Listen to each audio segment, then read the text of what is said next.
Vasara yra gerai, bet jau nahui, kai plaukimo sezonas atsibodo. Kur tu žiūri, teisėjau? Ar tu aklas? Po velnių, čia buvo pražanga. Va tai, blet, 3 taškų vertės cepelinas.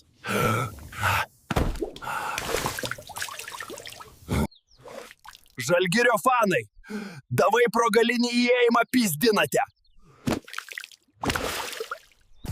Ir nesvarbu, ar laimime, petys į petį einame su sostinės Rytu kartu. Kas laimės? Rytas. Kas praloš? Žalgiris!